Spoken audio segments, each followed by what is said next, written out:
Break के बाद एक बार फिर से गुड मॉर्निंग पब्लिक में आपको खुश आमदीद कहेंगे। क्रिकेट और खेल पर बात करेंगे। सबसे पहले गुफ्तगू करेंगे चेयरमैन पीसीबी के हवाले से, जिस पर बहुत सी कयास आराइयाँ जो थी वो जारी थी। 2 रोज़ पहले वज़ीर-ए-आज़म इमरान खान साहब ने मौजूदा चेयरमैन पीसीबी एहसान मानी से मुलाकात की और एक और मुलाकात उन्होंने की रमीज़ राजा साहब से। इस मुलाकात के बाद इम्कानात ये जाहिर किए जा रहे थे कि रमीज़ राजा को नया चेयरमैन पीसीबी तैनात किया जाएगा। अब तक की जो सिचुएशन है वो डेवलप क्या हुई है, ज़्यादा इम्कानात किसके हैं, इस पर बात करेंगे। और साथ ही साथ पाकिस्तान ने वेस्ट इंडीज़ को दूसरे टेस्ट मैच में 109 रन से शिकस्त देकर सीरीज़ जो है वो 1-1 से बराबर कर दी है। इस पर भी बात करेंगे। Sports anchor, sports analyst Irfan Zaheer हमें शो में ज्वाइन करें। Irfan, thank you so much, welcome to the show.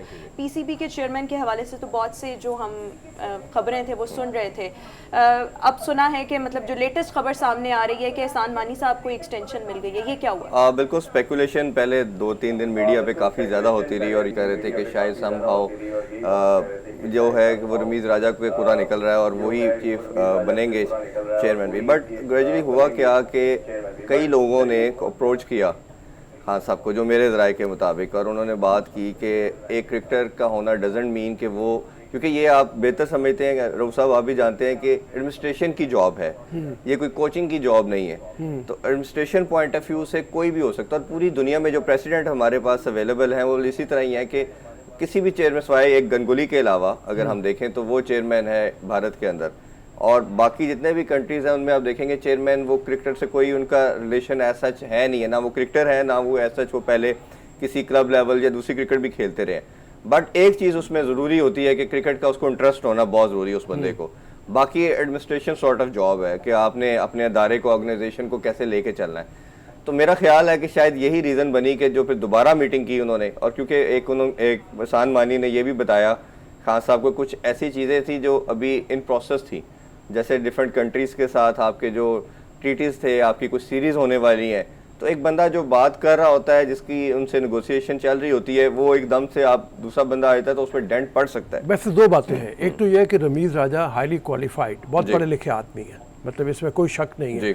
MBA मेरे ख्याल से मतलब उन्होंने किया हुआ है, तो एडमिनिस्ट्रेशन का तो उनको भी तजुर्बा मतलब हो सकता है। चीफ एग्जीक्यूटिव रह चुके हैं ये नेशनल हाई परफॉर्मेंस, जो पहले नेशनल अकेडमी थी उसमें वो जब तकीर ज़िया का दौर था तो उसमें ये चीफ एग्जीक्यूटिव रह चुके हैं, तो एडमिनिस्ट्रेशन का भी तजर्बा इनके पास तजर्बा है। अच्छा, दूसरी बात ये है कि अगर आप ही से पूछा जाए कि मानी साहब के अंडर टीम की परफॉर्मेंस कैसी रही है, तो मेरे ख्याल में को बहुत शानदार नहीं रही, मतलब इस तरह से।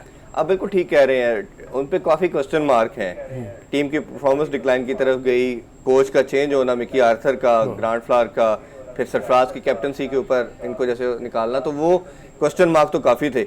लेकिन एक चीज़ इनके क्रेडिट पे एहसान मानी के और वसीम खान के क्रेडिट पे सॉरी ज़रूर जाती है, वो ये है कि इन दोनों ने जो दूसरी कंट्रीज़ थे, पाकिस्तान में इंटरनेशनल क्रिकेट नहीं हो रही थी, तो उसको वापस लाने में जो रोल प्ले किया है उस पर वी सलूट देम कि इन्होंने बहुत आउटस्टैंडिंग काम किया। वैसे पैसे कितने मिलते हैं चेयरमैन को? ये आपको मैं शो के बाद बताऊंगा। मेरे अपने ख्याल से तकरीबन 40-50 लाख रुपए महीने की उनकी सैलरी होती है। फैमिली समेत इंटरनेशनल ट्रैवल होता है, आला तरीन होटल्स में स्टे होता है, कारें मिलती हैं, नौकर चाकर मिलते हैं, तो ये मिला जुला के कोई यानी 60-70 लाख रुपए महीने का पैकेज पड़ता। पैकेज तो मॉनेटरी वैल्यूज़ के लिहाज से आप ठीक कह रहे हैं। उसके अलावा जो सबसे बड़ी चीज़ है वो ये है कि ये कहा जाता है कि प्राइम मिनिस्टर और चीफ मिनिस्टर के बाद तीसरी बड़ी पोस्ट भी इसे माना जाता है, क्योंकि क्रिकेट सबसे बड़ी भी चेयरमैन पीसीबी, क्योंकि अथॉरिटी के लिहाज से और एक ही स्पोर्ट्स हमारे पास बचती है, तो उस लिहाज से सबसे बड़ी पोस्ट यही है। अच्छा, अब जरा थोड़ा सा क्रिकेट की तरफ आ जाए। बड़ी मुबारक हो आपको कि आपकी टीम ने बड़ा अच्छा परफॉर्म किया है। 7 कप्तान उन्होंने चेंज किए बड़े, तो क्या लगता है कि फ्यूचर में भी ऐसे दोबारा ही हम देखेंगे तब्दीलियां फिर भी रोनुमा होंगी? मैं क्वेश्चन समझ नहीं पाया। कह रहे हैं कि बहुत से कैप्टन इनके दौर में चेंज हुए, तो आने वाले वक्त में भी हम यही तब्दीलियां देखेंगे। देखें, कोई भी जब चेयरमैन आता है ओबियसली उसका एक अपना स्टेट ऑफ माइंड होता है और अपने वो फ्रेम ऑफ माइंड के साथ काम करते हैं। जैसे रमीज़ राजा अगर आते तो मुझे लगता था कि शायद हफीज़ के लिए खेलना बहुत मुश्किल था, जिस तरह वो उनके खिलाफ उनके बयानात थे। इसी तरह शुएब मलिक के अगेंस्ट, और वो सीनियर मेंबरान के हमेशा बहुत खिलाफ। मिसबा के लिए बड़ी प्रॉब्लम हो जानी थी, क्योंकि मिसबा के अगेंस्ट भी उन्होंने काफ़ी स्टेटमेंट हमारे, क्योंकि अपना यूट्यूब चैनल पे वो जो डेली उनके तबसरे आते हैं, तो इनके खिलाफ काफ़ी वो बात करते रहते हैं। तो मेरा ख्याल है कि जब भी कोई नया आता है वो अपनी लाइकिंग और डिसलाइकिंग, और नेपोटिज्म पाकिस्तान के अंदर, एशिया कल्चर के अंदर बहुत ज़्यादा प्रिवेल करता है। तो नेपोटिज्म का तो मामले को हम कभी कर ही नहीं सकते साइड लाइन के, जी ये नहीं आएगा, वो तो होता ही है। अच्छा, फिर वही सवाल मेरा जो था रह गया कि मतलब आपको मुबारक हो, वेस्ट इंडीज़ के खिलाफ जीत गए आप और बड़े अच्छे तरीके से जीते। वही परफॉर्मेंस जो पहले मैच में होनी चाहिए थी वो सेकंड मैच में नजर आई है हमें, और फील्डिंग भी सिवाय एक कैच के जो आबिद अली ने छोड़ा है जो बड़ा आसान कैच था, उसके अलावा मतलब वो हुआ है। क्वेश्चन मार्क बहुत से है ओपनिंग पे। देखिए राइटली सेड के पाकिस्तान को इसी तरह की क्रिकेट खेलनी चाहिए थी, कोई कंपैरिजन था नहीं दोनों टीम्स का। और जिस तरह की पैथेटिक क्रिकेट हमने पहले टेस्ट मैच के अंदर खेली, चाहे वो बैटिंग की बात कर लें, समहाउ शहीन शाह के अलावा किसी ने पहले मैच में भी मेरा नहीं ख्याल बॉलिंग भी अच्छी की, और इसी तरह फील्डिंग तो बहुत ही वेयर्ड रही हमारी। सारी चीज़ों पे एड्रेस किया सेकंड मैच के अंदर, सब ने जोर लगाया, बैट्समैन भी अच्छे खेले, बॉलिंग भी अच्छी की, फील्डिंग भी अच्छी की, बट एज यू सेड कि कई इस पे क्वेश्चन मार्क्स स्टिल राइज होते हैं। ओपनिंग का मसला अपनी जगह परसिस्ट कर रहा है, फवाद के अलावा बाकी जो कुछ लोग हैं वो प्रॉपर कंसिस्टेंट परफॉर्मेंस नहीं दे रहे। हमने देखा कि अजहर अली भी नहीं कर पा रहा, नंबर 3 का स्लॉट भी कंटिन्यूसली वो फ्लॉप जा रहे हैं, ठीक है। इसी तरह बाबर का भी एक इशू इनका भी नजर आता है कि वो भी 50-60 करते हैं, टेस्ट मैच के अंदर 50-60 कुछ भी नहीं होता, ठीक है। आपका जो मेन प्लेयर होता है, जैसे जो रूट की बात करें, विलियमसन की बात करें, तो ये जब खड़े होते हैं तो बड़ा शो करते हैं। तो यही एक बड़े प्लेयर के अंदर, एक ऑर्डिनरी प्लेयर के अंदर डिफरेंस आता है। अच्छा, वैसे ये टॉप ऑर्डर की जिस तरह रऊ साहब बात करें, तो हम अगर देखें जो आबिद अली है 73 रन उन्होंने सीरीज में बनाए, 18 की औसत से। इसके साथ में अगर बात करूँ अजहर अली की तो 62 रन है, इमरान बाड 49 पे हैं।